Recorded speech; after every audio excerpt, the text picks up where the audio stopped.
Hello again and welcome back to the PhatPhish Guitar Studio for the scale of the week. Now this week we're going to be going to Eastern Europe because we're going to be looking at the Hungarian Gypsy scale. There's a few different scales out there have the name Hungarian, and there's a few different scales out there have the word Gypsy in the name. So don't get them confused. The one we're looking at today is the Hungarian Gypsy, and it has the formula 1, 2, flat 3, sharp 4, 5, flat 6, flat 7 and the octave.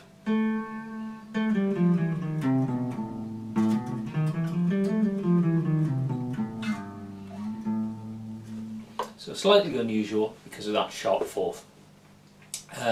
You can kind of think of it as being a hybrid between the Lydian mode, which is a major scale with a sharp 4, got the sharp 4 from the Lydian, and being like the Aeolian mode because you've got the flat 3, the flat 6 and the flat 7.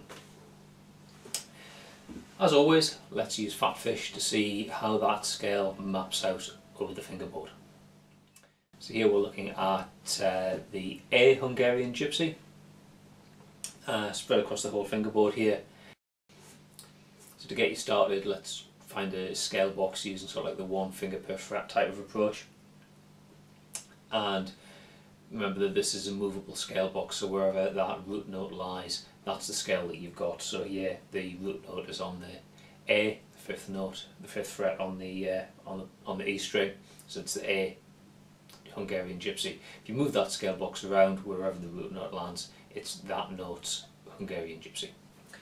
But remember, also this is just one way of playing the scale. You've got the notes of the scale right the way across the fingerboard, so don't get too locked in just to one scale box.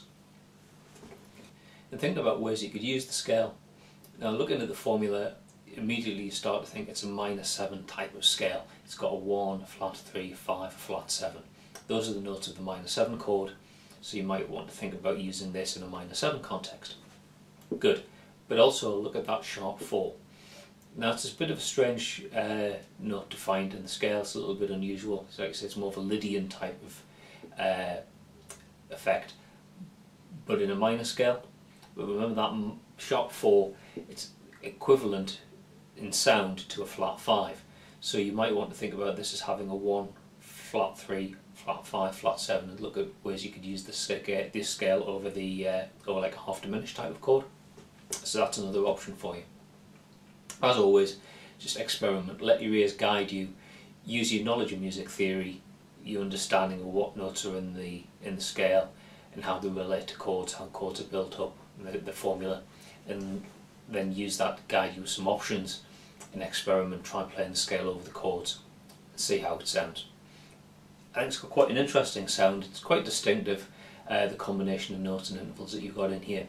So it's worth spending a bit of time getting familiar with the scale, because it might be something that you want to include in your playing. Okay, so that's that. Thanks for watching. There's something for you to keep practicing over the coming weeks, and I'll see you in another video next time. Bye for now.